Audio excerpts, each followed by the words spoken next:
Hello, good evening. Welcome to the press conference of the fifth meeting of the Stabilisation and Association Council between the European Union and Montenegro.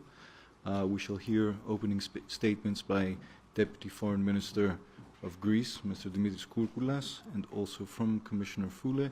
And we will also hear an opening statement by Deputy Prime Minister and Minister of Foreign Affairs of Montenegro, Mr. Luksic. Minister, you have the floor.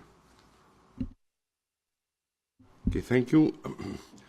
I am pleased to note that we managed to record further important progress, I would say, in the negotiations towards Montenegro's future accession to the Union. This morning, as you know, we had the fourth meeting of the accession conference with Montenegro. As you know, the screening process has now been successfully completed. This is a big achievement, and today we opened accession negotiations on 3 more chapters, the ones dealing with free movement of capital, with foreign security and defense policy, and financial control. So this means that out of the 35 chapters of the negotiation, 12 have been opened for negotiations, 5 of them during the Greek presidency, and we are particularly proud about this, and 2 chapters out of the 12 have already been provisionally closed.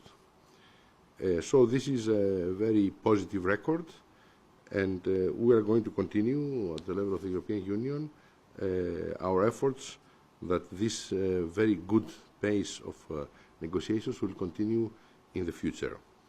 Later this afternoon, we just concluded the 5th meeting of the Stabilisation and Association Council with Montenegro, taking stock of the developments so far.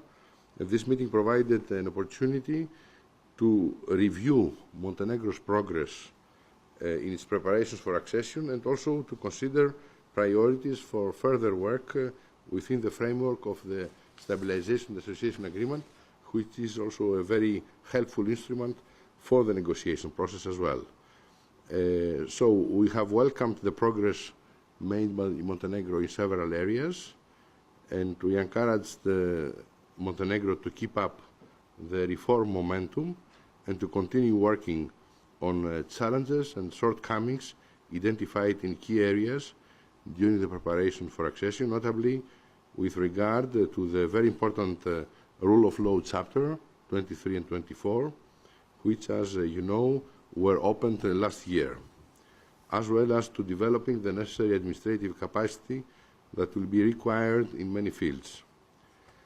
While our deliberations went into further detail and also covered a broad range of issues, including an exchange of views concerning recent developments in the Western Balkan region, I would particularly like to mention that the SAE Council, the Stabilisation Association Council, welcomed the decision of Montenegro to formally align its position with the European Union position on the situation in Ukraine. Montenegro's generally excellent level of alignment with EU positions in the area of foreign, security and defense policy was also commended. Now I would like to give the floor to the Commissioner, Commissioner Füle, for an introduction. Thank you very much, and indeed this has been a very intense day with Montenegro, starting with the accession conference in the morning and then with the Stabilisation and Association Council in the afternoon. As it has been already noted by the Presidency, at the accession conference we opened 3 more negotiating chapters, and thus reaching the 12 chapters opened with the 2 provisional closed.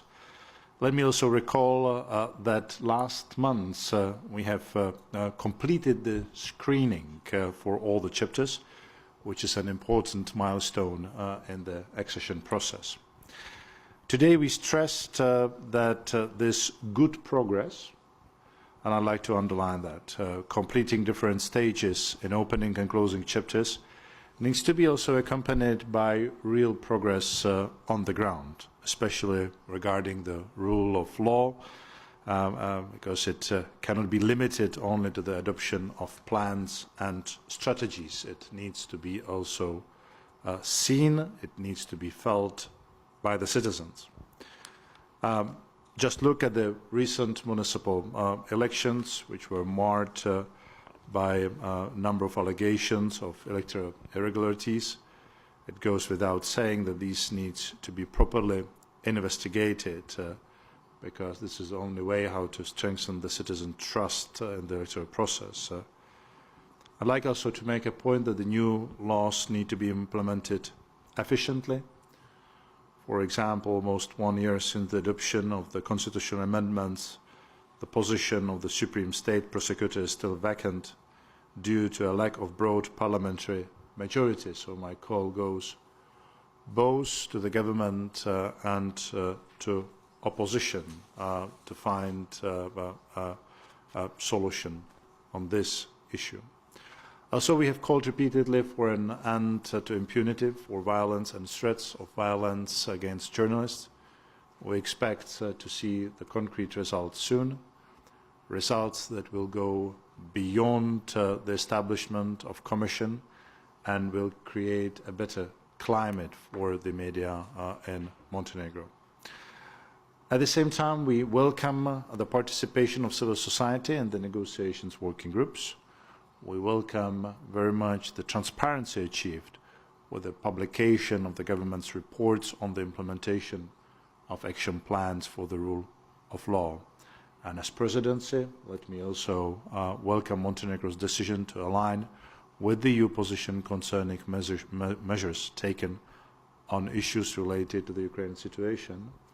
And let me also specifically underline the constructive role of Montenegro and personally the Deputy Prime Minister, Minister of Foreign Affairs, Mr. Luxembourg, and playing a leading role on strengthening the cooperation of the countries involved in the stabilisation and associations process. Thank you very much.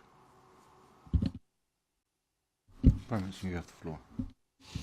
Thank you, Mr. Deputy Minister, Mr. Commissioner. I'd like to express my satisfaction with the successfully held fifth meeting of the Stabilisation and Association Council. We've had the opportunity to discuss very important issues such as relations in the framework of the Stabilisation Association Agreement, as well as the strategy on the accession of Montenegro to the European Union, especially in the light of the European Commission's progress report on Montenegro for this year and for 2013. Allow me to underscore the importance of the fact that Montenegro has opened 3 more chapters at today's Intergovernmental Conference. Free movement of capital, foreign security and defence policy, and financial control, by way of which Montenegro has opened the negotiating process in 12 negotiating chapters, of which 2 have been provisionally closed so far. The opening of 3 new chapters testifies to the government's full commitment to the negotiating process and to the high quality work of our negotiating structure has made in meeting the commitments on the European agenda. And in that regard, I'd like to take this opportunity to thank the Member States, especially the Greek Presidency, the European Commission, and in particular Commissioner Füle and his team for all the efforts they invest to make Montenegro's accession process a success. I wish to underline that Montenegro is strongly committed to the completion of a number of other negotiating positions in order to be able to open the negotiating process in these chapters and thus continue the negotiation moment we have established so far. But without any doubt, the area of rule of law will remain in the center of our future efforts on our negotiating agenda. Following the initiation of negotiations in Chapter 23 and 24, we are looking at the consolidation of results in the context of the recent elections and further judicial reforms. I also wish to express satisfaction with the continuity of dialogue and cooperation between the countries in the region of the Western Balkans, and know that Montenegro continues pursuing the policy of developing good neighbourly relations and building a more stable and safer region towards joining the European Union. Thank you. Thank you very much. Please, can you state your name and the medium that you represent? Yes, Katarina Derlia, Al Jazeera Balkans. A question for the Commissioner. You've commended the alignment of Montenegro with the EU. Can it be sort of a message to other countries that are going through negotiating process, other countries from the region, of course, a message in the sense align with us and things will go quicker, easier? Thank you.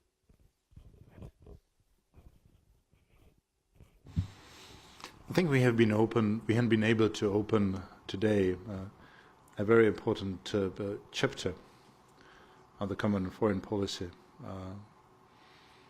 at a very important time.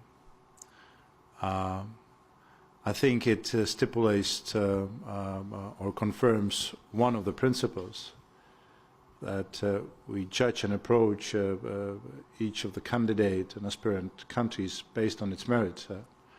And if there is a progress in this area, then in the credible way we move that candidate farther along the enlargement road, in this case opening the additional chapter. And yes, I would like to see this very good cooperation with Montenegro, both in the terms of regional cooperation, but also in the terms of alignment with the EU common and foreign security policy, as a good example also for other countries involved in the accession process, but also those waiting for this process to be opened. Thank you. I see no more questions. Thank you very much. Good evening.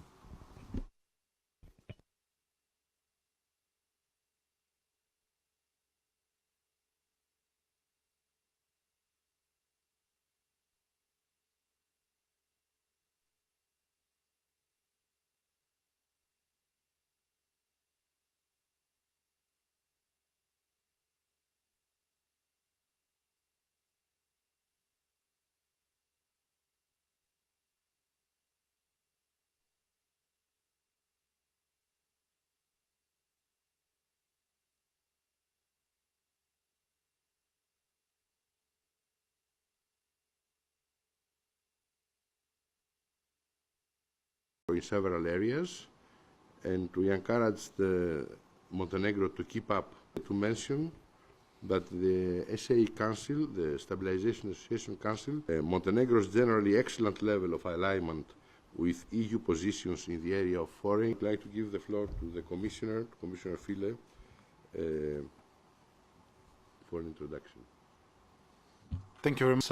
We have completed the screening for all the chapters, which is an important milestone in the accession regarding the rule of law, because it cannot be limited only to the adoption of plans and municipal elections, which were marred by a number of allegations of electoral irregularities. It goes 1 year since the adoption of the constitutional amendments. The position of the Supreme State Prosecutor is still vacant due to a majority, so my call goes both to the government and to... So we have called repeatedly for an end to impunity for violence and threats of violence, the establishment of commission, and will create a better climate for the media position concerning measures taken on issues. And his team for all the efforts they invest to make Montenegro's success. The area of rule of law will remain in the center of our future efforts along the enlargement road, in this case opening the additional